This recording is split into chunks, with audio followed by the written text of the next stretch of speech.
Halo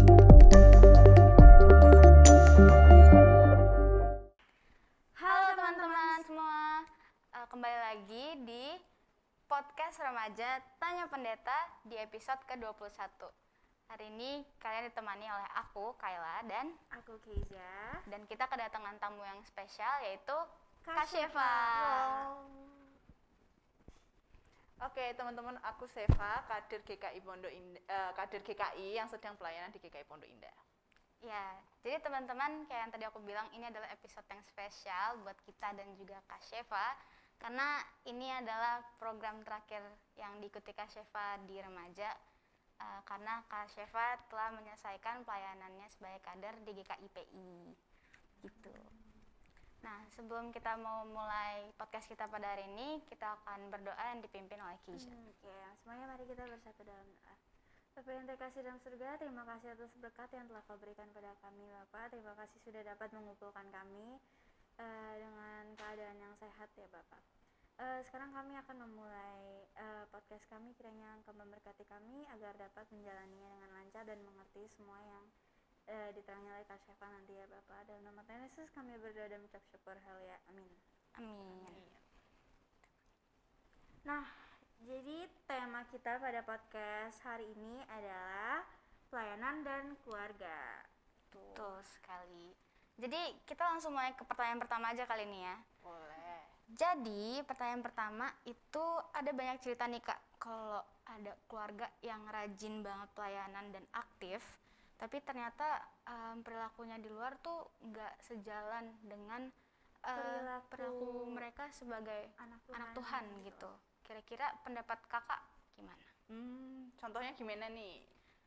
Contohnya kita pelayanan gitu kan, terus habis itu perilakunya kayak marah-marah gitu ya, atau kayak sombong gitu ya. Oke, kalau menurut aku gitu ya, mau pelayanan, mau itu hidup mencerminkan Tuhan gitu kan, itu sama-sama penting ya. Entah ya dua-duanya penting gitu. Tapi dua-duanya perlu dasar kan. Dasarnya kan adalah pengenalan akan Tuhan. Nah, kalau kita mengenal Tuhan, kita tahu itu kasih Tuhan gitu kan, itu yang menjadi dasar kita untuk kita melayani, untuk kita mencerminkan hidup mencerminkan Tuhan. Nah, semakin kita mengenal Tuhan, harusnya gitu kan, semakin kita mengenal Tuhan, harusnya kita semakin tahu dong ya, apa yang diminati Tuhan di dalam kehidup kita, kehendak Tuhan gimana, perilaku yang mencerminkan anak Tuhan tuh kayak gimana gitu kan, kasih Tuhan tuh kayak gimana. Nah, itu yang menjadi dasar kita gitu. Nah, baru setelah itu otomatis kita akan, menurut kakak tuh otomatis kita akan melayani juga kok setelah itu gitu. Jadi menurut kakak ketika ada sebuah keluarga, tadi kan case-nya gitu, ada sebuah keluarga yang melayani tidak mencerminkan Tuhan, nah itu perlu lagi tuh kita mungkin menurut kakak kita perlu gali lagi. Apa dasar pelayanan kita? Apa yang menjadi motivasi pelayanan kita? Jangan sampai kita kehilangan dasar ketika kita melayani. Karena ketika kita melayani, kita bisa sampai ke ekstrim yang satunya tuh, dari melayani, sebenarnya kita mau melayani Tuhan, ternyata kita melayani diri sendiri. Ya kan?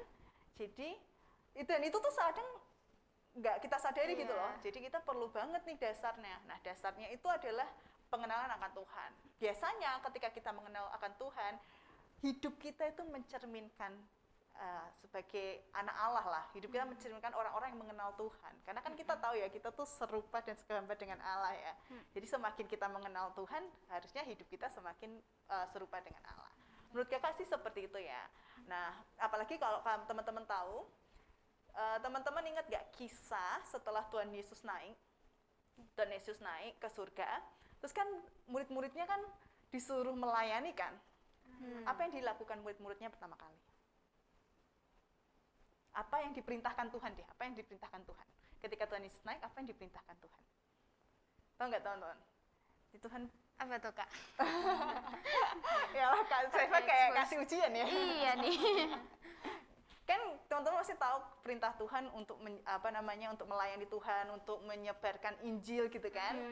Murid-murid disuruh menyebarkan tentang kerajaan Allah gitu kan. Tapi satu hal yang perlu pertama kali yang harus dilakukan murid-murid itu adalah tinggal di Yerusalem. Dia tinggal di Yerusalem. Ngapain?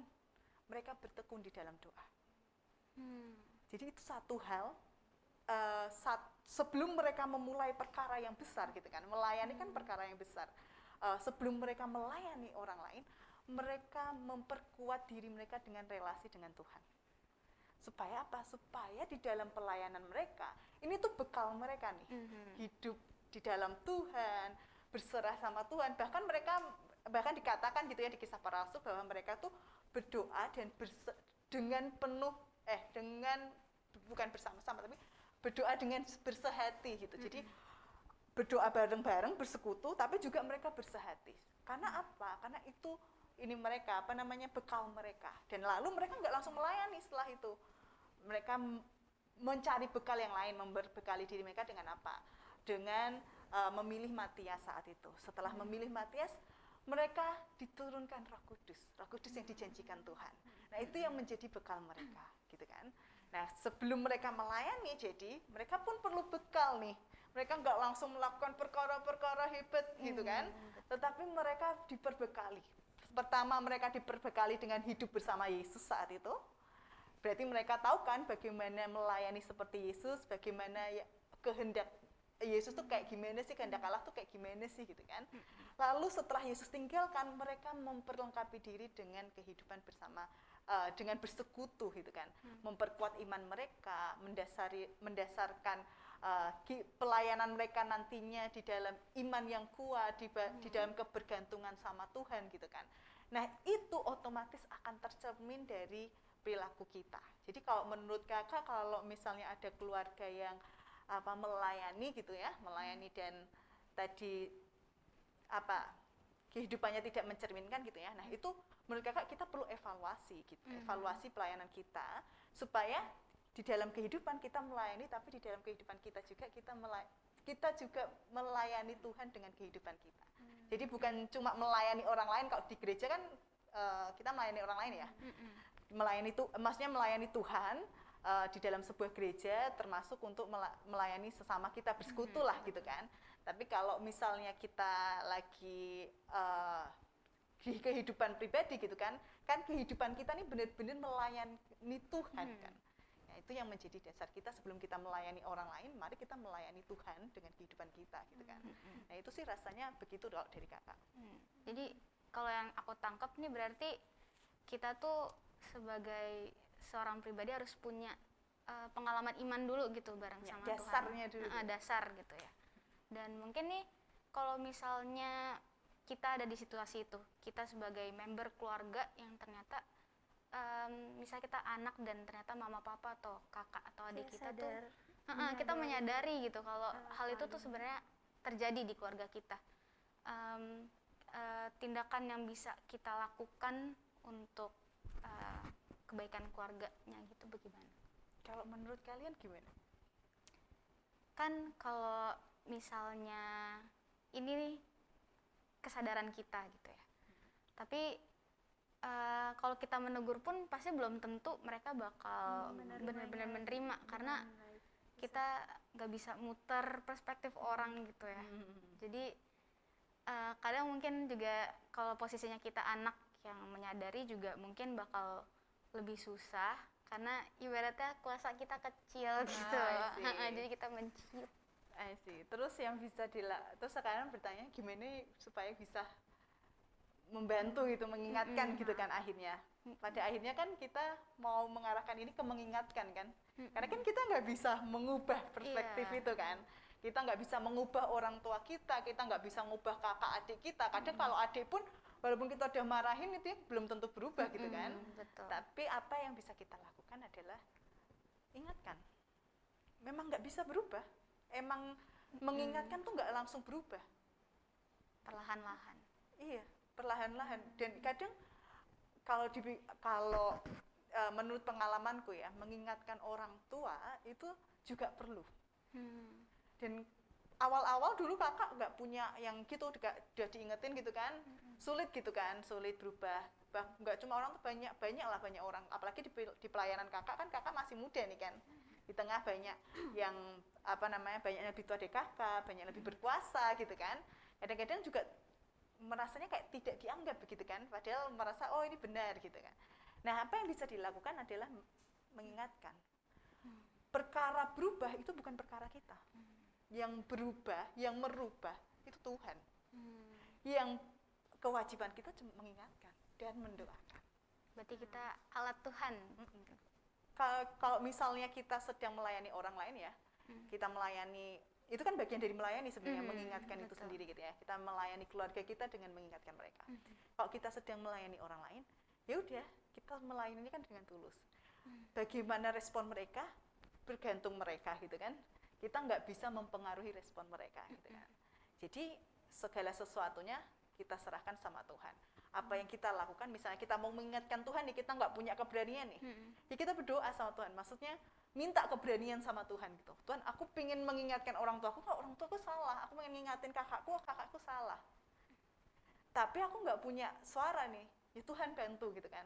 Ya udah, kamu ingatin, perkara kakakmu nggak berubah, orang tuamu nggak berubah gitu kan, itu nanti perkara Tuhan dan orang tua dan mereka sendiri. Jadi biarkan itu menjadi zonanya mereka, tetapi lakukanlah yang menjadi zonanya kita. Kewajiban kita apa? Sebagai seorang anak tentunya kewajiban kita mengasihi kan. Bentuk mengasihi dan melayani adalah mengingatkan ketika itu ada kesalahan. Oke. Gitu. Iya, berarti memang walaupun dalam melayani itu membutuhi dasar, tapi kita juga sebagai orang yang mungkin udah punya dasar dan kita melihat ada kesalahan, nggak salah untuk kita ngambil langkah. Walaupun mungkin kita anak atau kita ngerasa kita nggak berkuasa, tapi sebenarnya kita serahin aja gitu ya. Iya, itu sebenarnya kayak kita klise banget kan mengingatkan gitu, Iya. itu cuma biasa, itu kok kayak tindakan biasa Kak. Tapi kadang ego kita tuh pengen dia berubah, gitu kan. Dan seringkali itu membuat kita tidak membuat kita ragu untuk mengingatkan adalah keinginan orang lain untuk berubah. Dan kadang ego itu supaya orang lain berubah itu lebih tinggi daripada keinginan bukan keinginan tuh, lebih tinggi dari kehendak Tuhan atas kita gitu kan. Padahal Tuhan pengennya kita mengingatkan doang nih, ingatin aja. Itu kan Iya. persoalanku, kamu nggak usah ikut-ikut gitu kan. Iya. Gitu kan. Kamu nggak usah ikut-ikut nih. Itu persoalanku, kamu cukup mengingatkan. Nanti masalah hati adalah masalah dengan Tuhan gitu kan. Nah, itu kadang ego kita sih yang membuat kita tuh seringkali menginginkan lebih, apalagi kalau kita sudah ngomong, orang itu langsung berubah, ada proud tersendiri kan sama kita. Wah, orang itu berubah tuh, bisa ngomong gini gitu kan. Nah, itu Jadi nggak kayak sesuai ekspektasi kayak, aduh kalau misal aku ngingetin mereka bakal berubah ya. Nah, seringkali kita terjebak dalam ekspektasi itu. Betul. Nah, kita perlu ingat ketika kita melayani gitu ya, kita perlu mengesampingkan ekspektasi itu. Yang kita perlu bawa adalah Tuhan, bukan ekspektasi kita, tapi kehendaknya Tuhan. Oke. Kita bisa lanjut ke pertanyaan yang kedua. Oke, jadi gimana cara kita menyalurkan talenta, minat, dan bakat kita untuk pelayanan? Kayak Kak Syafa sendiri ada cerita nggak? Oke. Mungkin ini kaitannya sama keluarga juga ya, dikaitkan dengan keluarga juga bisa. ya. Kalau kakak gitu ya, kakak itu di keluarga dulunya kakak bukan nggak begitu melayani ke gereja iya, tapi aku dulu sempet yang takut gitu loh, yang nggak banyak berela, ya Sebagai cerewet formalitas sih. aja ya? Iya kayak kamu tau nggak sih ke sekolah minggu dan terus iya. kayak ya udah sekolah minggu aja, tapi nggak punya keinginan untuk melayani. Lalu yang dilakukan mamaku adalah menyontohkan melayani itu seperti apa. Ya mamaku dulu juga mamaku sempat hiatus gitu ya. Kayak apa aja hiatus, mamaku sempat hiatus gitu ya, nggak melayani dulu, tapi terus habis itu melihat aku bertumbuh di gereja, akhirnya mamaku mencontohkan aku melayani itu seperti ini loh, membawa aku. Jadi kalau dia ngajar sekolah minggu gitu ya, aku dibawa. Jadi aku tahu, dan aku mulai ngajar sekolah minggu itu SMP. Jadi aku kan lulus sekolah minggu kan kita 6 SD tuh, masuk SMP tuh ngajar sekolah minggu waktu itu. Dan itu dicontohnya oleh mama. Pertama kayak bikin dulu lah aktivitas dulu, bantuin, terus baru Gitu mendampingi dulu ya gitu kan. Nah, habis itu baru ngajar gitu. Nah, itu semuanya aku lihat dari teladan mamaku. Kayak gitu. Kalau papaku memang tidak melayani gereja begitu kan. Dia punya kehidupan spiritualitasnya sendiri gitu ya, tapi tidak melayani di gereja begitu. Dan itu sih yang terjadi sama aku ya. Nah, kalau di aku bakatku kan sebenarnya di anak gitu ya. Aku suka di anak gitu, dan kadang anak suka nempel di aku gitu kan. Anak-anak kecil nih yang biasanya lebih ke sekolah minggu nih kayak gitu. Apalagi kalau sudah bayi gitu nangis gitu, ya aku suka. Bukan karena suka dia nangis gitu ya. Tapi biasanya kayak bayi nangis tuh entah kenapa kayak naluri keibuanku tuh terkuat gitu kan. Wah, sini. Terus kalau udah nggak nangis kayak wow gitu kan. Rasa wah proud banget. Kayak wow gitu ya. Tapi itu ada kesombongan juga ya di situ ya. Nggak boleh juga nih gitu kan. Tapi memang bakatku pun aku tahu ketika aku sudah melayani. Jadi aku nggak langsung tahu aku bakatnya apa gitu. Aku melayani dulu di mana-mana gitu kan. Ternyata aku cocoknya di anak begitu. Tapi kalau suruh gini-gini main musik gitu nggak bisa ternyata saya. Suruh nyanyi janganlah fals saya nanti. Jadi butuh proses ya Kak. Butuh proses dan butuh pengenalan diri. Mana yang paling cocok, jangan paksakan. Kadang kan ada yang kita kayak maksa gitu kan. Oh aku bisanya main keyboard, ya udah aku main keyboard aja gitu kan. Tapi ternyata setelah kita berproses, ternyata ada kerinduan lagi loh untuk melayani di tempat lain. Ternyata keyboard itu cuma sebagai jalan.